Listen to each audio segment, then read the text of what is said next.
That just sort of gives you a little bit of a wake-up call right there, hey? Nobody wants to see that picture in the middle of your child's head. It doesn't take any medical degree to see that that is not right. Okay. The key to brain surgery is to remove the bad stuff and leave the good stuff inside. Well, that seems pretty straightforward. However, it's not that easy. It might look great on an MRI. Inside the brain, it is very difficult to tell the difference between normal brain and cancer. Here, let's look at the first one, okay? It's all about millimeters.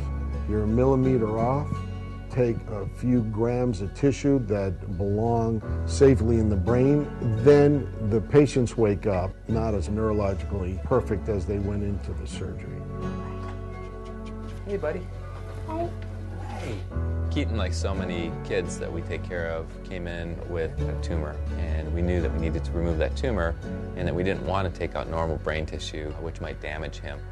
We don't know whether his neurologic damage was caused by the tumor itself or by the fact that we had to perhaps take some of that normal brain to get the tumor out. We've got to find better ways to help prevent that in the future. If we can see the cancer in the operating room, then we can kill the cancer. I always wanted to find a way to bring light into the cancer so surgeons can see what we're doing while we're operating.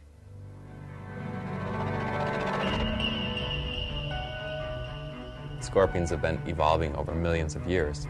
They need to make a drug that can get into the brain and can paralyze their prey. The Israeli Deathstalker scorpion makes these little tough mini proteins, and it turns out that this one happens to bind to cancer cells, but not to normal tissues. We still don't fully understand why. What we did was we attached a little molecular flashlight to that, and so when we put it into the bloodstream, the scorpion toxin finds the cancer cells and drags the flashlight into them and makes them glow brilliantly. The surgeons can see them while they're operating. You can immediately see even a few hundred cancer cells compared to the normal brain around it. In a matter of 10 years, surgeons will look back and say, I can't believe we used to remove tumor by using our eyes and our fingers and our thumbs.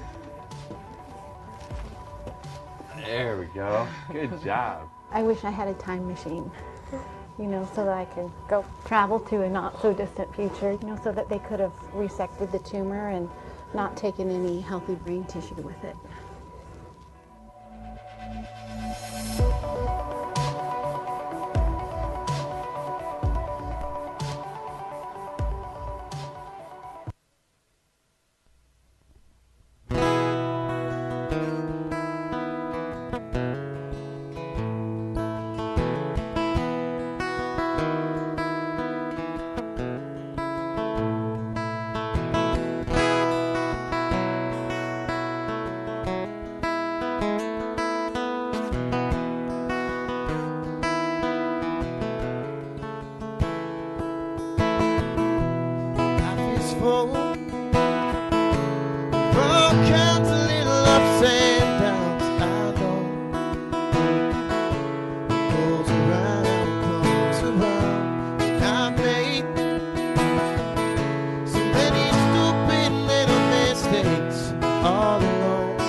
a difference a little love makes.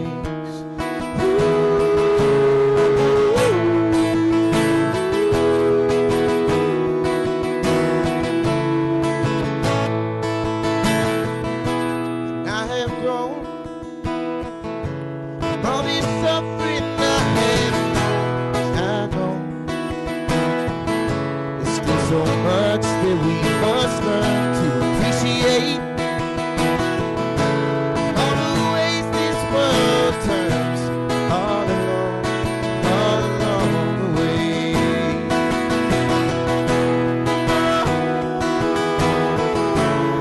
Won't you send a little on my way? Difference love makes. What a difference a little love makes.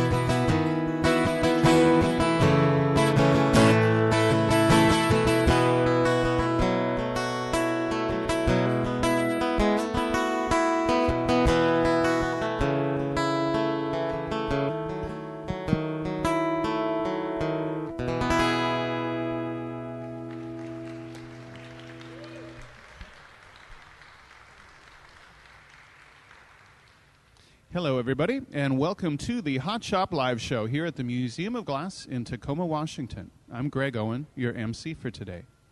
Thank you to Jake Shaw for that wonderful musical performance. Another round of applause, if you would, for Jake. And we'll be hearing... Thank you. Yeah, you're welcome. We'll be hearing more from him later on. This month, our Hot Shop Live Show featured artist is Dr. Jim Olson. And this is Jim Olson over here in the white T-shirt. Jim's time here is part of our Fuel Their Fire 3 promotion. Jim's work is in cancer research, as you're starting to get.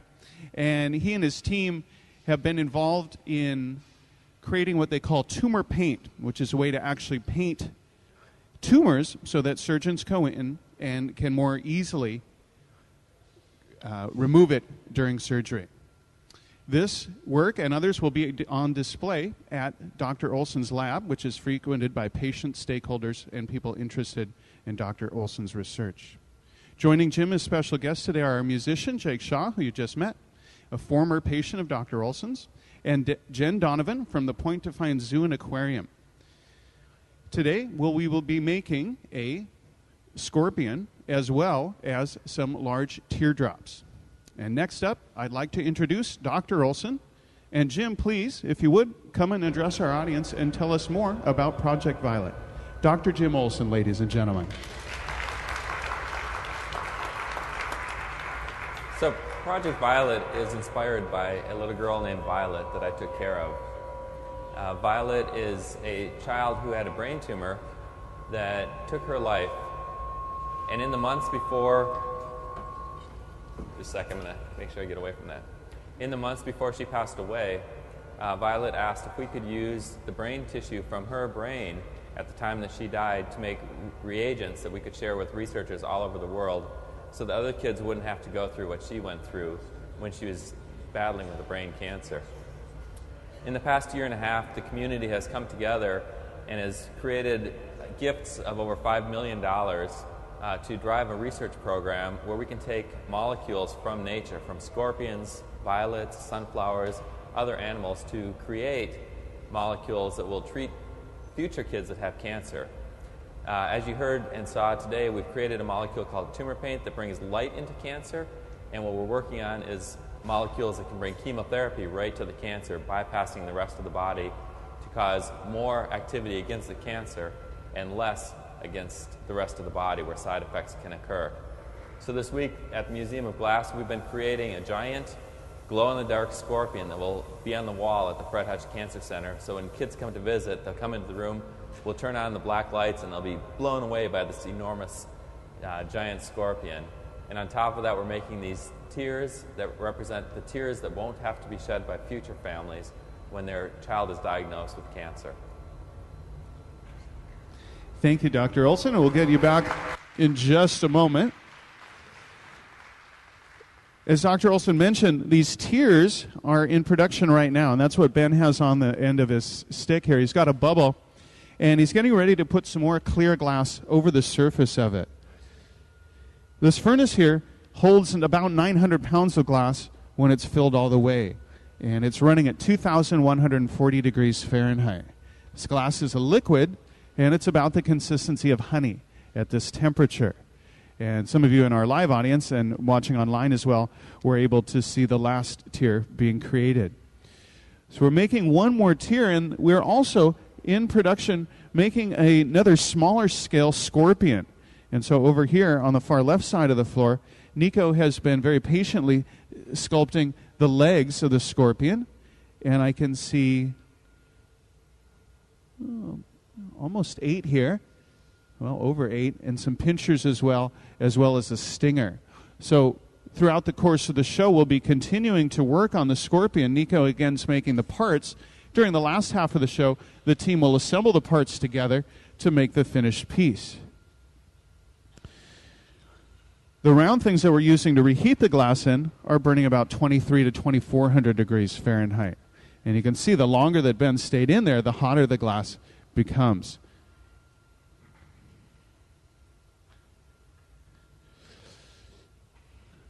We use this silver box called the garage to keep the glass warm. And again, as you take a peek inside here, you can see the different parts that Niko's been sculpting over here. So he's rolling his glass in some crushed purple glass powder. So this is glass just like the clear glass that Ben took out of the furnace.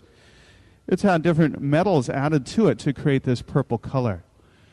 Niko again is then placing the piece in the garage. He'll store it in there and we'll keep it warm.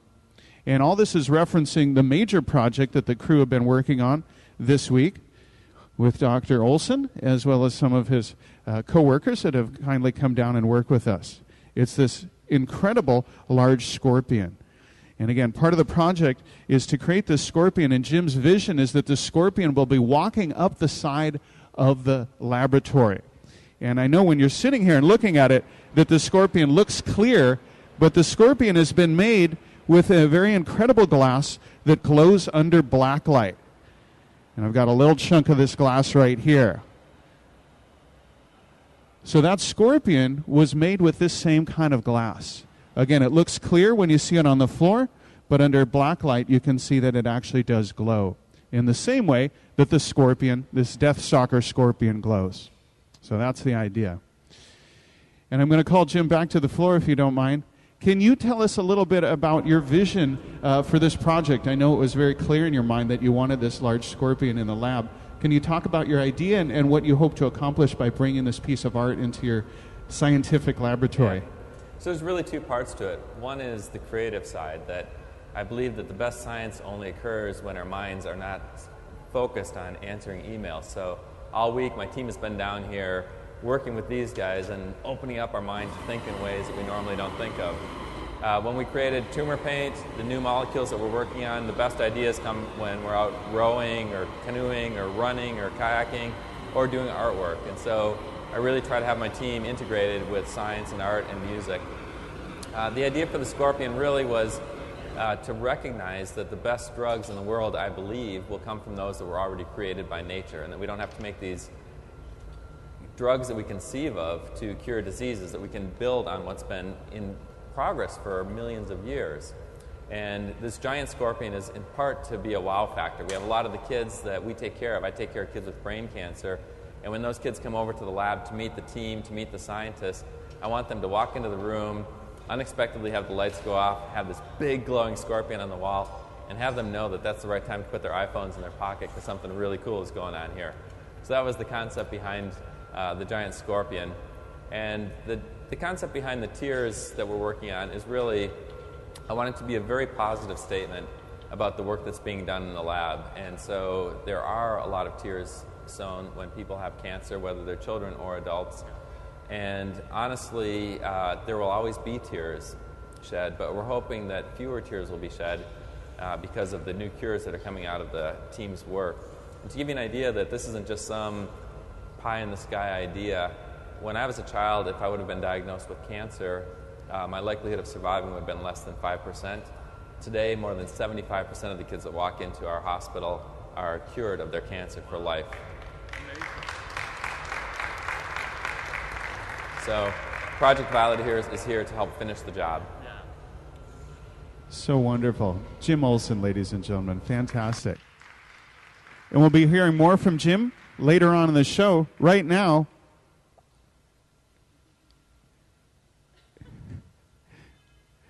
I'm going to mention that Ben is just finishing that teardrop up. We've done the bottom half of it. We're about to transfer it onto a new rod.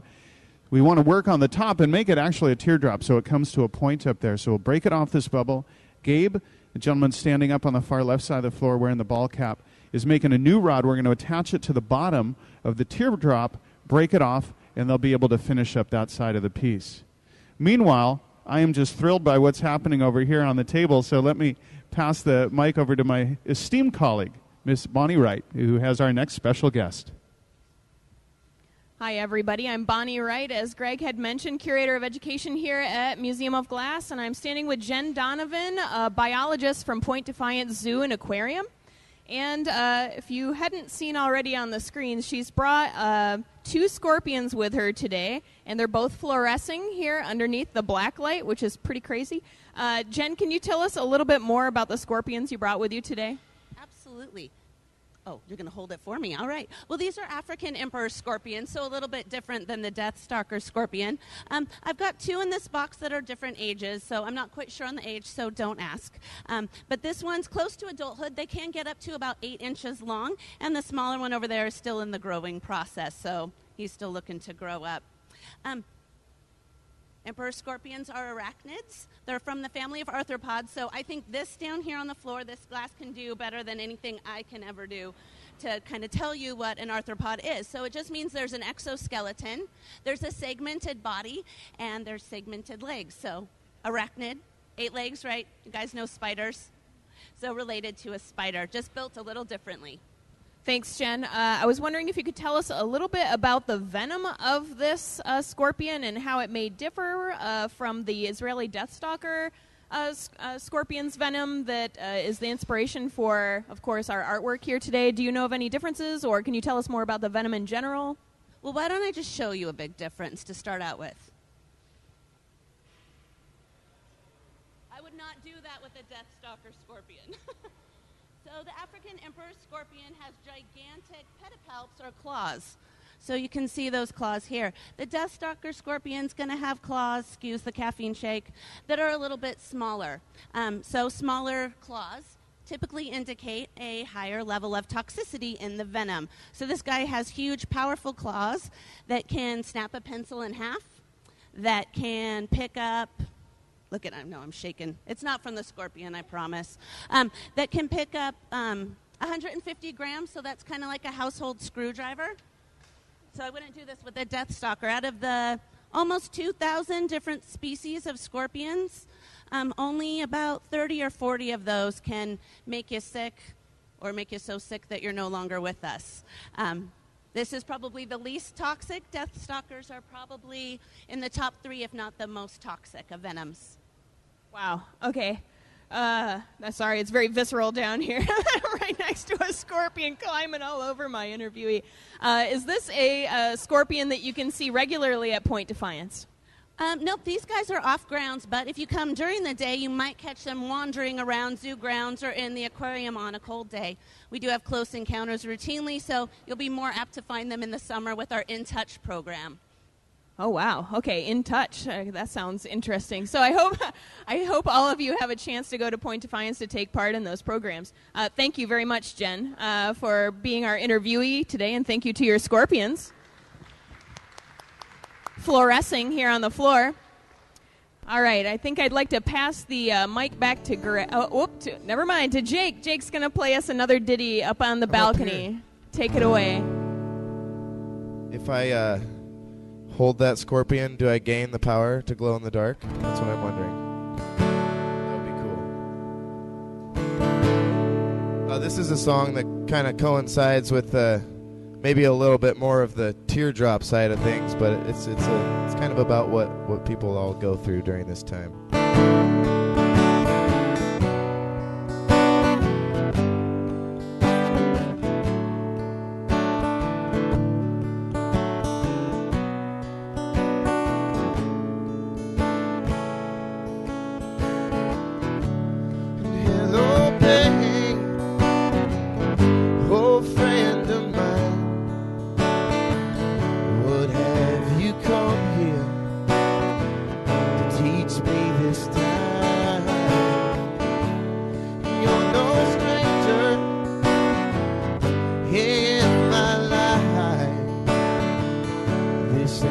the first time I've walked the line. Whoa, whoa, whoa, this won't be the last time I walk the line.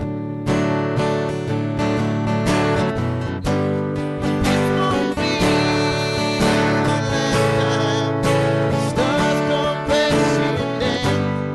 This won't be the last time I feel that come around. This won't be the last time you hear me calling out. I need your love. Yeah, I need your love now. I need your love.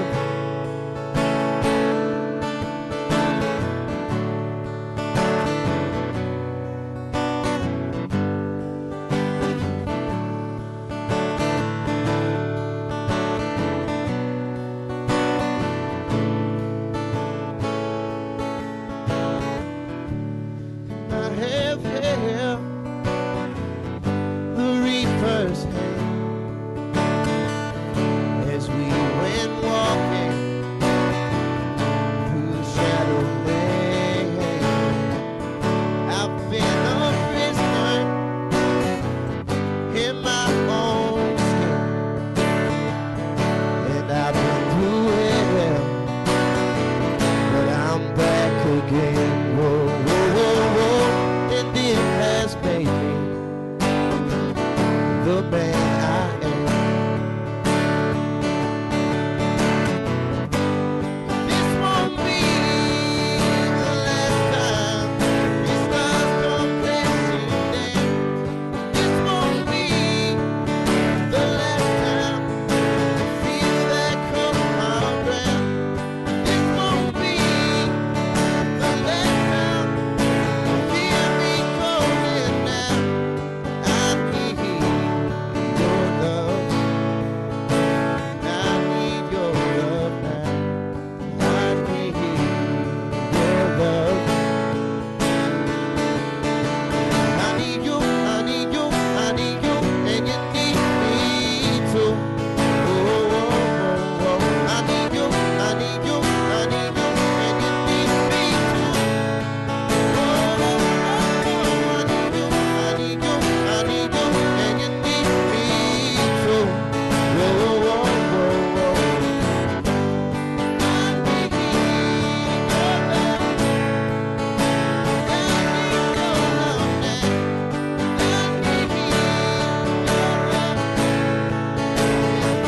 need your love. I need your love now. I need your love. I need your love now. I need your love now.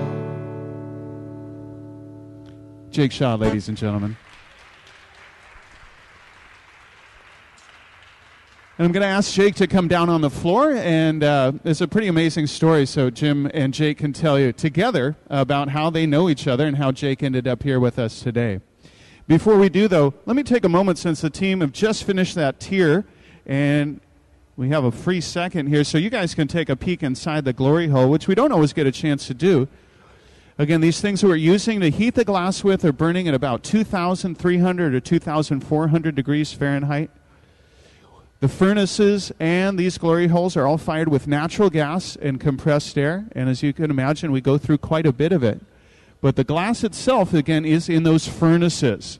So we're using these to reheat, and it's about time to think about making one of the smaller scale Scorpion models and putting it together. We saw in the garage earlier that Niko had been making those parts, and now it's time to, again, make the body and put these together. As we start, I'm going to take a moment and run another quick video for you, and then we'll hear from Jake and Jim in just a moment.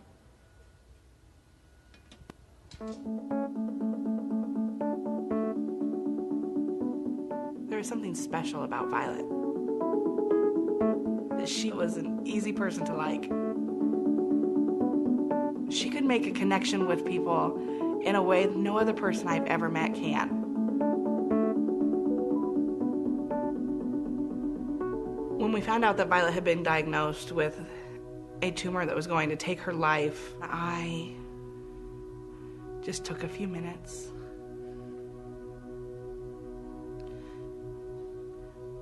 Having no idea what was coming. What you really want to do is go as fast as you can to the FDA. Violet had a type of tumor called a brainstem glioma. It's right between the brain and the rest of the body.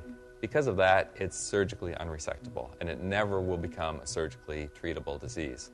So we have to use medicines, and the medicines that we have really fail to work. The real cost of developing a drug by traditional means ranges between $3.4 and $11.6 billion, and the average time is between 10 and 20 years per approved drug. It's so expensive and so time-consuming to develop a drug that it's got to be a huge seller, like billions per year, to make it worth it. No company in the world would spend $1 billion or more for a disease that's that rare that they would lose money on developing the drug. That's not how capitalism works. But when the masses have specific types of cancer, lung cancer and breast cancer, leukemia, things that people are working on, there's so many that have them, there's a different kind of hope there. And there isn't any hope for these rare disorders. An illness is an illness, and every illness deserves to have a chance at being healed. First and foremost, I'm a parent, and when I know a child is going to die and that the prescriptions that I'm writing might make them live a couple weeks longer but aren't going to save their lives, there's nothing harder than that, and that drives my research. Every once in a while you have a simple idea that turns the whole process on its head. We can start from nature. Nature has been doing drug discovery for millions and millions of years over the course of evolution. So we already have scaffolds that are close to the drugs that we want them to be. We just have to re-engineer them to do the things that we really want them to do, because nature hasn't done that work yet. That's our job. A potato is a ball of starch in the garden under the soil. If you buried some noodles under the soil, they're also a ball of starch, and they'd be eaten by insects by the next morning. But the potatoes don't, because they make their own drug that protects them from the insects. And we've taken that drug from the potato skin, and we've made a lead drug that we think will have an impact on kids with brain tumors. Arachnids that just poke right Oh, man, that's beautiful. We could approach almost any kind of disease, but we're focusing on those that can't be treated by any other means. The rare diseases, the incurable cancers. With our first drug, tumor paint, we were able to go all the way from the idea to first-in-human data for less than $20 million. I think that we can get about 50 drugs into patients in the same time frame and the same amount of money as it would take to get 1 or 2 in through a drug company. The thought of looking to nature to find cures for illnesses and cancers that are plaguing us is amazing to me, because she loved being in nature, she loved animals, she loved plants. She would have been so excited to know that God's creations would be healing the people that she loved. This is a citizen science project. We depend on you. Your contributions will have a direct effect on improving people's lives.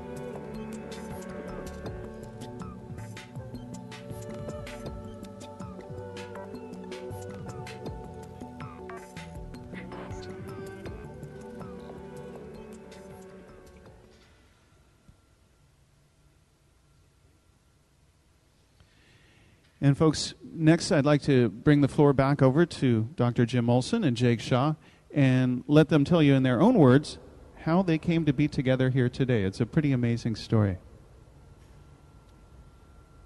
Oh, I guess I'll tell the story now. Jim and I kind of have a special relationship. Let's see, I was a patient at Children's Hospital for leukemia, not for brain tumor, about 22 years ago. And Jim was interning at Children's Hospital in Seattle at that time. He was not my direct care doctor, but was on a team of doctors that all had parts in the decision-making process. And yeah, so years later, after that all happened, I was in the hospital for about 5 years, and then after the fact for coming in for checkups. And Jim and I hadn't really seen too much of each other after. Until I was 18, I moved to Seattle to go to music school, and I was staying with some family friends, and they were working on, the guy I was staying with was working on Jim's house in Seattle as a carpenter, and they were on the job site, and they got to talking, and Jim says, I work at Children's Hospital, and Dave goes, well, I've got a kid living at my house who's going to school, and he was a patient at Children's Hospital some odd years ago, and Jim goes, what's his name? Jake Shaw. I know who Jake Shaw is. And so he popped over for lunch one day, totally unexpectedly. Hi, Jake. He walks in the house. Whoa. It's a little blast from the past. And ever since then, Jim has been coming to my shows, my concerts, and not only me, supporting so many other great musicians and artists in Seattle. And just, yeah, it's been a really cool kind of rekindling of a relationship that started with sort of a tragic scenario, has turned into kind of an awesome, uplifting, inspirational, forward-moving scenario. So yeah, I'm glad that we're here together. Yes. And likewise, Jake has been inspiring our patients. He has played at our patient gatherings each year. In September, we get a lot of the patients that I've cared for over the last 25 years together, either at our home or at the Fred Hutch Cancer Center. And Jake will come and play music. We'll have food. We'll do some dancing. And it's a way that Jim throws a great party. We do throw great parties. And it's just a way that we all stay connected. And through that, I met some other musicians. Those other musicians eventually came together and created an album called The Violet Sessions. And The Violet Sessions is a CD of live concerts at our home. And the proceeds from it go to fund Project Violet. So anybody who's watching today could go to iTunes or Amazon. I just bought it off iTunes on my way to wherever I was going on the airplane the other day, to California. Yeah. It's so awesome. anyways, as you see, music and art and science are really woven closely together on our team. And it's been an amazing experience to be reconnected with Jake. He's one of those kids that benefited from other scientists before me who came into curing leukemia. Now we're going to be working on brain tumors and sarcomas and even into some of the really nasty adult cancers like pancreatic cancer and breast cancer and some of the others that we're working on currently. And the CD is all musicians from Seattle, isn't it? All from Seattle. All local people. Yeah. It's a full circle sort of thing.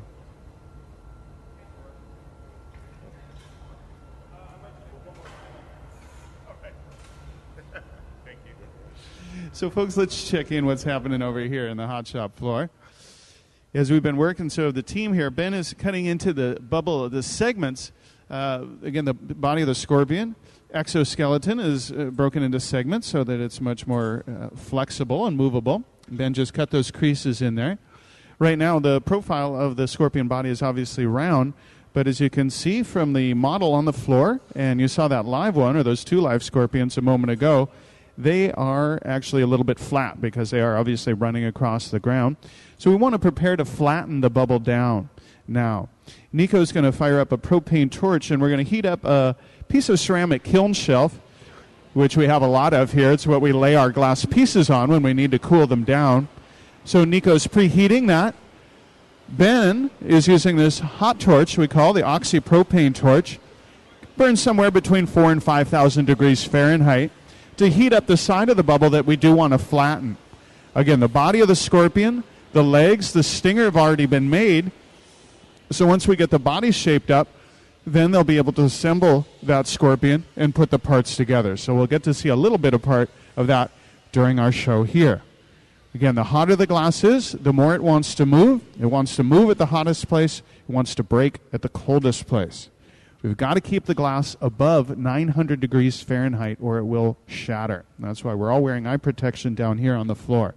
The glass is prone to breaking under force if it gets colder than 900 degrees Fahrenheit. So we've always got to go back and reheat it. Again, Ben is doing a little compressing of the piece. He's using a cork paddle to push it down. Cork's one of the major tools we use for sculpting in the shop. It's strong, but not so strong that it will dent or permanently mar the glass.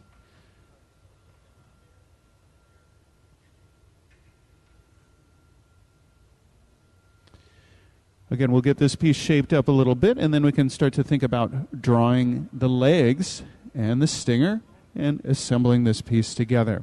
As opposed to the large scorpion, which is on the floor and it's hollow, this is actually solid glass. So we haven't put a bubble in here. It's not a hollow blowpipe. It's just clear glass. And as you saw earlier, Niko rolled it around in purple glass so that it looks, hopefully, something like the glass would, or like the scorpion would, rather, when it is glowing under black light. If you didn't see the model earlier, let me please move this black light. It is hard to see in the full spectrum of light down here, but our scorpion is made with glass that glows under fluorescent light. So under the full spectrum, again, you don't see much, but as I hold the black light behind it, you can see this glow.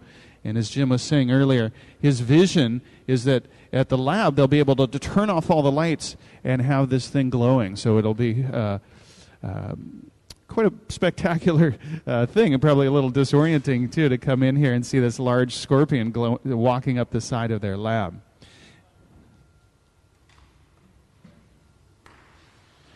So Ben has just put a small curve on the end of the piece here.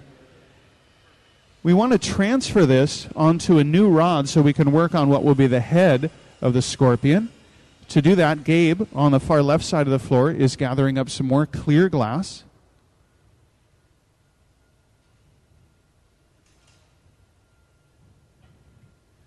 Gabe will roll a little bit of that glass off the end.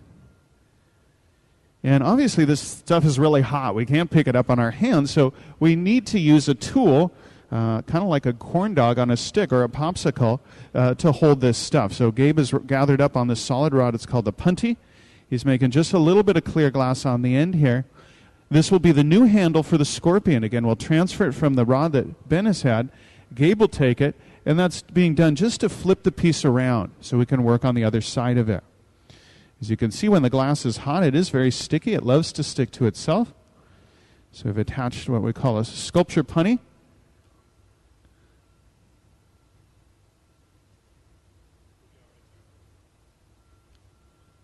And then to break this off the rod itself, we need to actually physically crack the glass. Again, it wants to break at the coldest point. To do that, Ben's going to use a little water and a light tap to break the piece free. So we flip from one side to the other. We'll heat up the end. Again, the longer the Gabe stays in here, the hotter the glass will become. We're going to heat up the end of it, and then we'll be able to shape the head. And it looks like we can then start thinking about attaching the legs. We do actually have a scorpion. Well, we've had some live scorpions here. We have a scorpion that's no longer living, but embedded in lucite there, which is our small model.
Kids design glass too at Museum of Glass. Use your imagination. Join us for Family Day, the second Saturday of every month. Kids design glass too.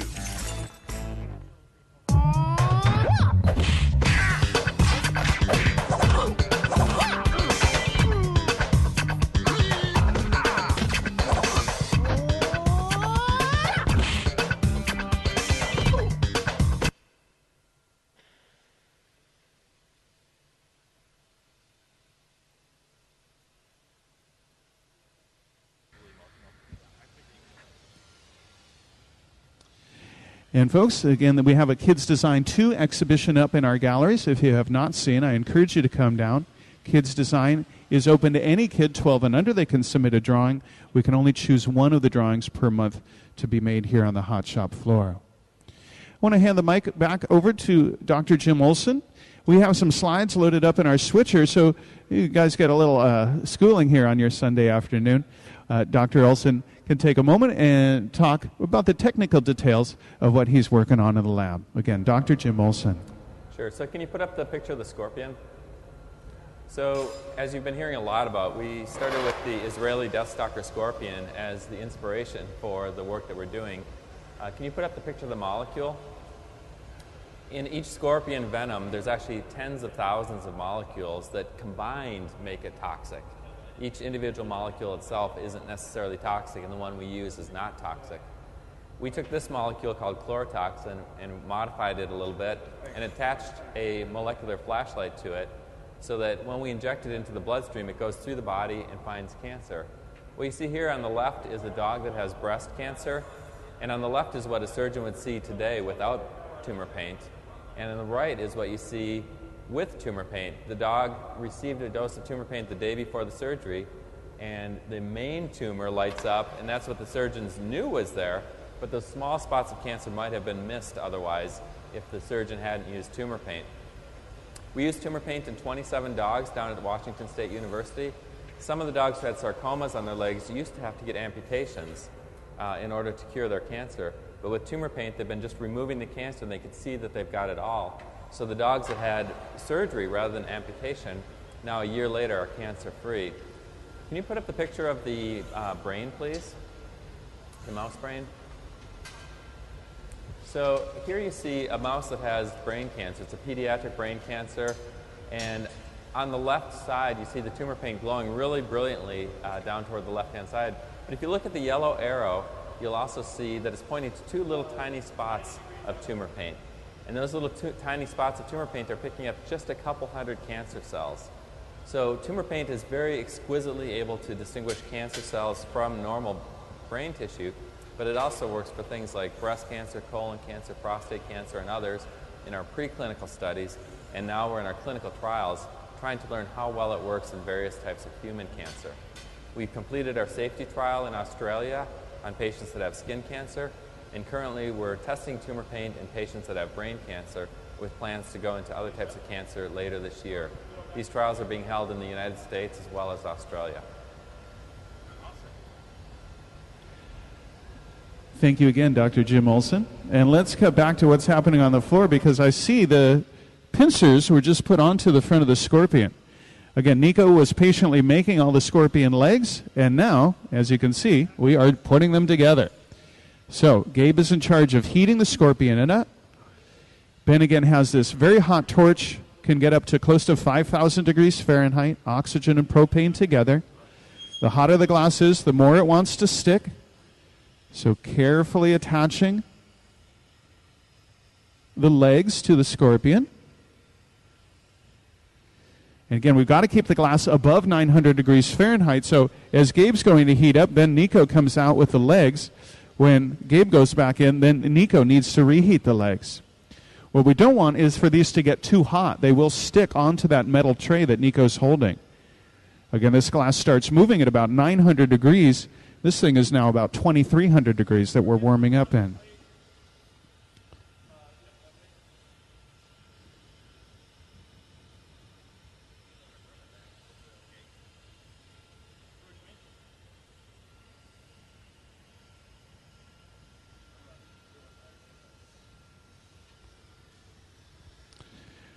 So we've got 2 of the 4 down. Niko has arranged them so that they are very symmetrical. Obviously, we want the left and the right side to match one another for the most part. So Ben is picking up the ones that seem to be the fit in the most appropriate spot.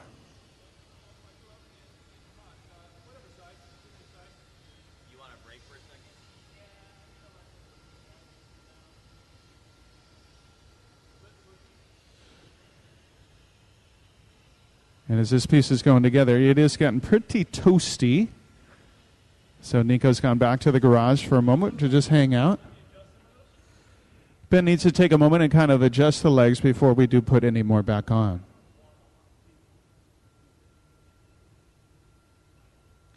One of the questions we often get in the hot shop is, why don't you guys wear gloves more often? And this is a situation where Ben is wearing gloves. He is working in such close proximity to the glass, and it does throw off a lot of radiant heat. Yeah.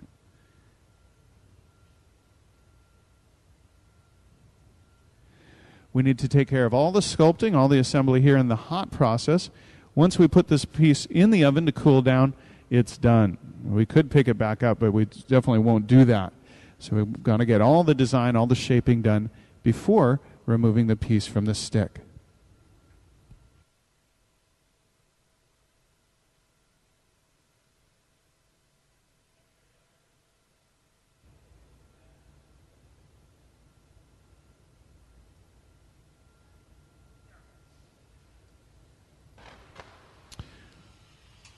All right, so we'll put the 6th, just regular old scorpion leg on there. And then we do have 2 pincers to attach to the front, as well as the tail and the stinger to attach to the rear.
So Niko again is back over with the pinchers.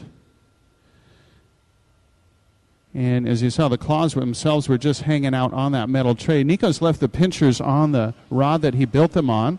So he's starting to warm them up in preparation for breaking them off here. Ben's getting all the finishing shaping done on this side.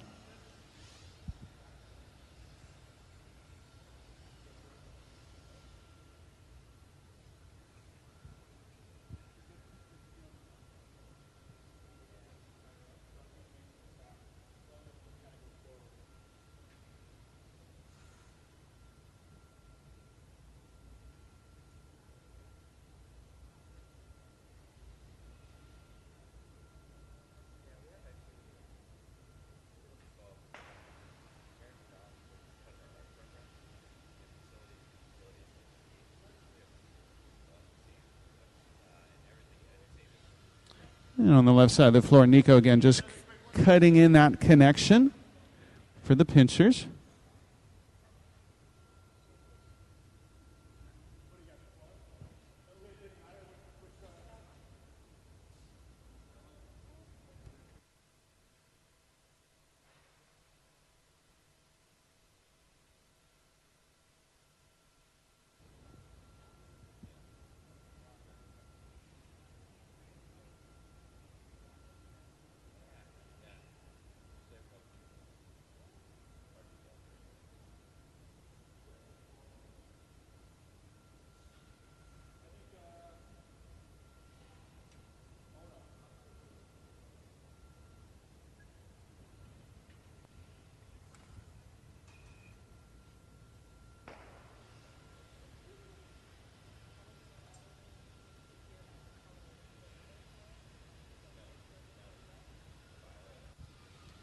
So Ben is going to start to mark the area where the pinchers will attach to the front of the scorpion here.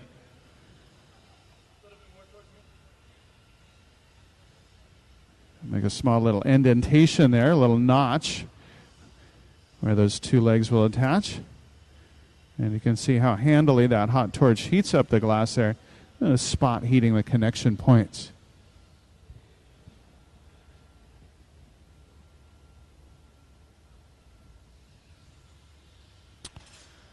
All right, so we're going to do this transfer mid-air. Tap it off the rod.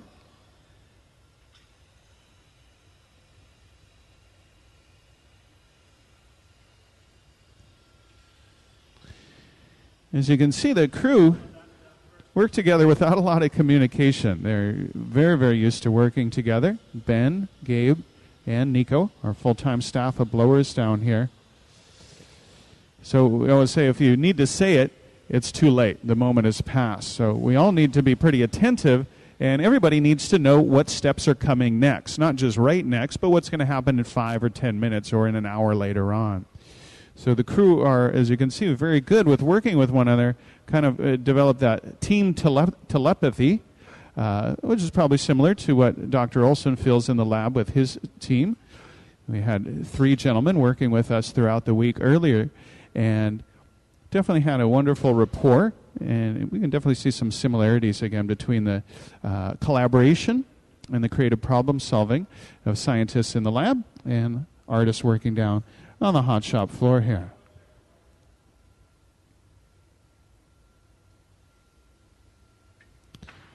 So again, we've got the final pincer to attach, and then following just simply the tail, and our scorpion will be complete.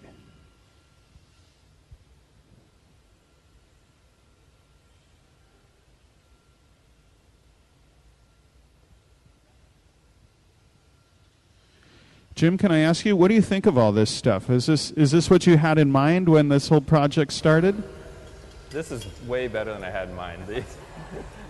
The giant scorpion is the coolest thing I've ever seen, and I didn't know we could even make these, or we would have made 100 of them. These are so badass, it's just crazy. I think I'd also just like to mention that in the audience today, we have some more of the scientists that work at the team. We have Heather Franklin, who's the CEO of Blaze Bioscience. Can we get some hands out in the audience here? Hello, hello. And we have 2 patient families with us today. I won't point them out for privacy, but welcome our patient families, our work team, our Blaze team that's bringing this into human trials. Delighted that you're all here supporting us and enjoying this along with us. Yeah, thank you. And thank you all for being with us today. We appreciate you coming down here.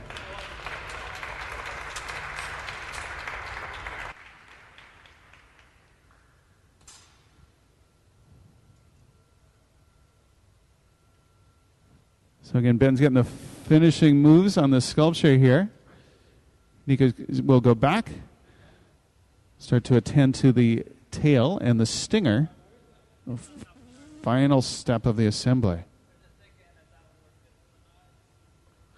We do, though, need to make the scorpion's eyes, which we don't have in here right now. And these eyes are going to be glow-in-the-dark eyes, which is pretty cool. So we pulled the thread of glass which actually glows in the dark. Ben's going to heat a section of that thread up, and then we'll dollop 2 little eyes on the scorpion's head.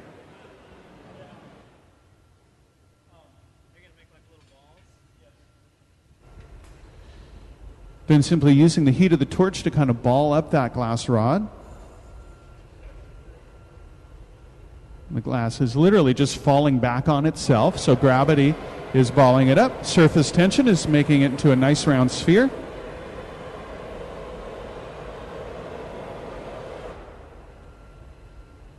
And then, like a surgeon, Ben will go in,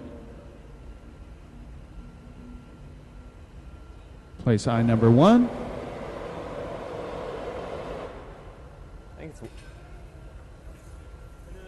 I think it's worth mentioning that these guys make everything look so easy, but when you're up here, you really appreciate how if any of the rest of us were trying any of this, there'd be just like a glob of molten scorpion in the bottom of the kiln. It's just, like, this is liquid that they're working with. It's just crazy how easy they make it look. We asked three of the doctors that were working with us earlier this week if they'd like to try their hand at glass blowing. And so Gabe gathered up some glass, handed them blowpipe, and let them blow their lungs out there. And it was like romper room down here. There were squeals of delight all over the hot shop floor.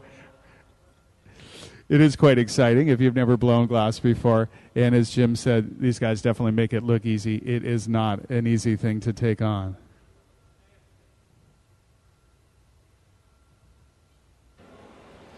Jim, besides musicians, are there other artistic collaborations that you've made in the past? And obviously, there's videos out there for education and information.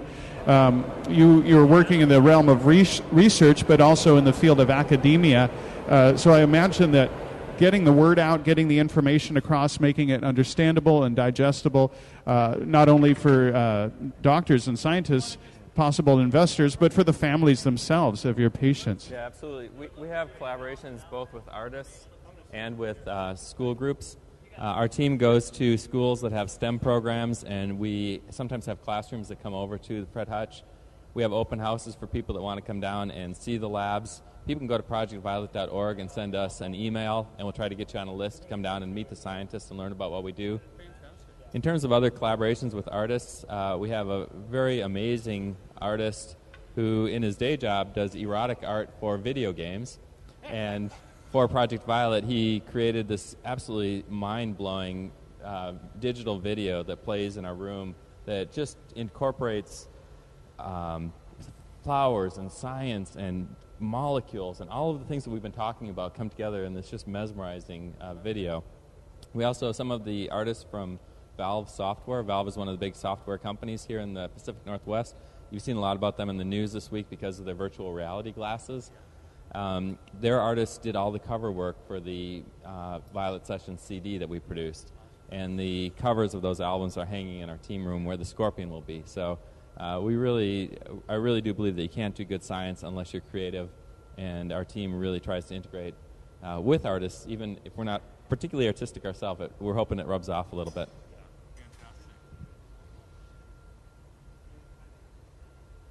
As you saw when we were speaking, Ben brought the Scorpion on over just a piece of wood just to make sure it sits nice and flat so the legs were malleable enough to press down there.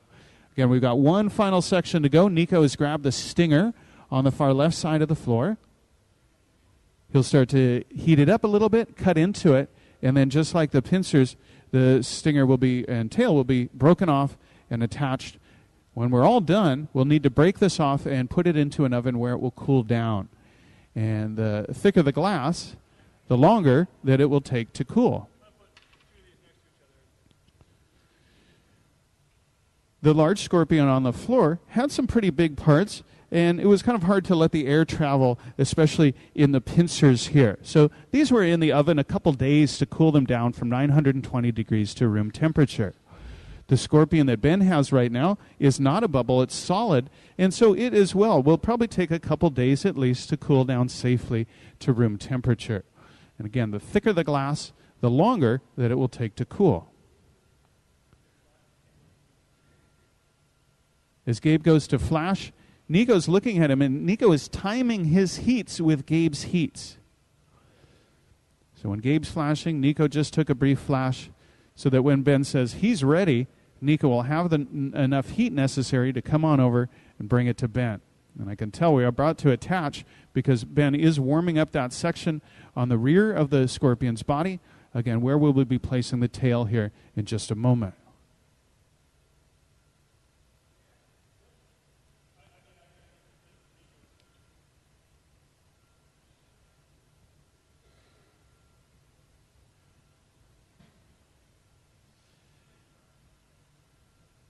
For you in the audience and for us as well down here on the floor, as the piece gets closer and closer, I think we all start getting a little more nervous as time goes on. There's more pieces involved, more time involved, and we'd hate for anything to go wrong at this stage. Being calm, cool, and collected is the name of the game. We're standing in front of 2,000-degree furnaces. We're holding 2,000-degree pieces of glass and metal in our hands here. We need to have a very calm and even demeanor on the hot shop floor or things just get a little crazy. And I'm assuming that it would be the same sort of thing when you're a surgeon operating on your patient. So we've got that tail and stinger attached. Niko can turn off the torch over on his side of the shop. Ben will take a moment to straighten this all up. And then we can take it off and put it away into our annealing oven.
Folks, Gabe just told me he's going to walk the scorpion around for the front row. If you guys are in the back and you want to see the scorpion up close, please come down to the front of the studio. We don't have much time out of the heat, obviously, but feel free to come down to the landings here or just make your way down to the front rows. And again, Gabe will very quickly be walking the scorpion around.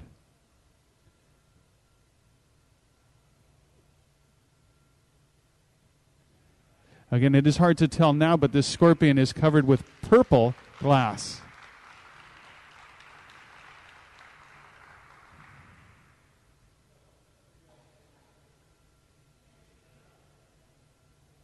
All right, so you guys on the left side will get a quick peek-see as well.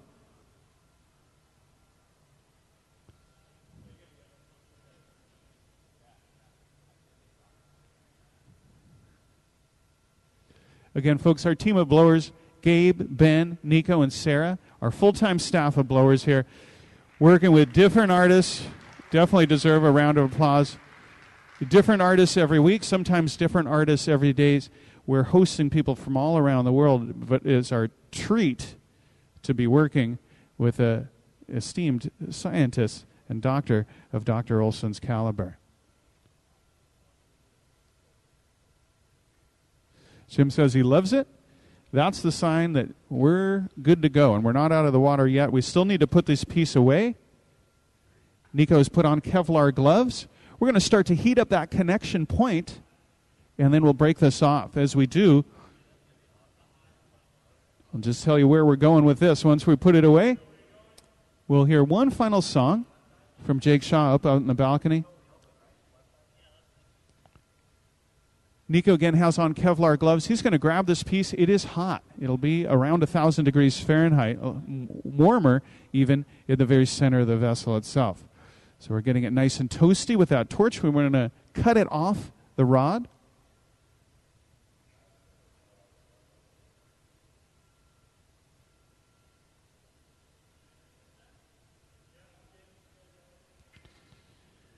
And, of course, we'd like to thank our special guest, Dr. Jim Olson down here, and all the folks that came down from Fred Hutch, as well as the patients and families that are in our audience.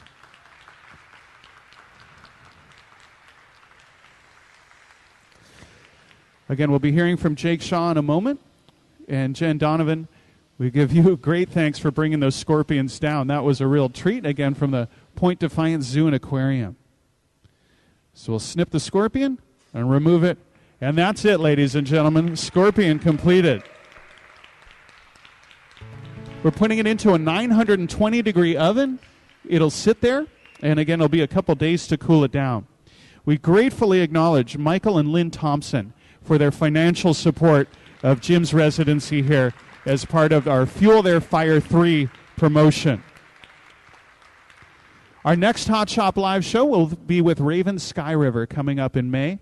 But before I turn it over to Jake to close us out with a final song, Jim, is there anything you'd like to say in closing? And you're welcome to use my mic if you prefer. I would like to thank the Hot Shop team. This has been a remarkable week for my scientists and for our whole team. Thank our patient families. You've been the inspiration behind all of this. And thank all of you who are spreading the word about Project Violet. Every ambassador helps us move one more step out into the world and making this a reality. Fantastic. Jim Olson, his team from Fred Hutchinson Cancer Research Center. Thank you again, Dr. Olson. And to close us out, Jake Shaw.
Always strength in you.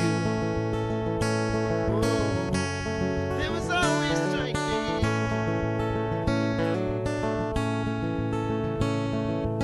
Pierce my skin and rattle my bones. I was afraid, but never alone. Oh, you made this hospital a home.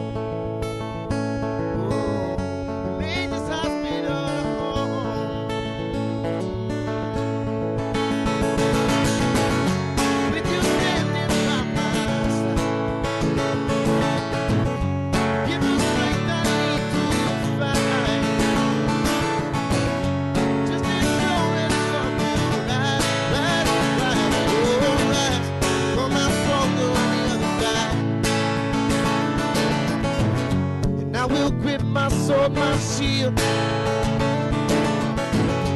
never take this battlefield. When I face the monsters there,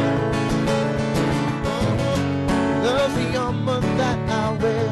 Your love, love's the armor that I wear. Your love, your love.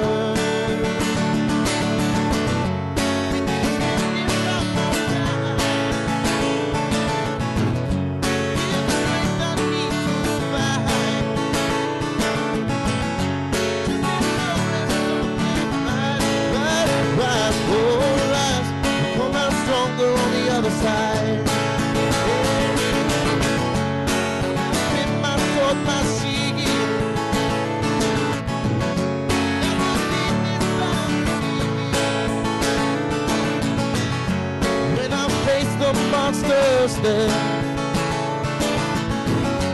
love's the armor that I wear.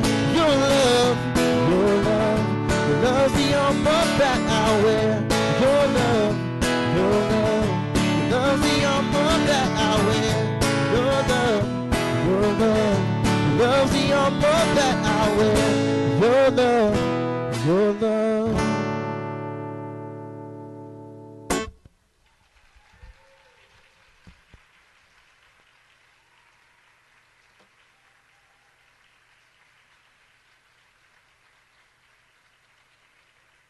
Thank you, everybody. Enjoy this beautiful day.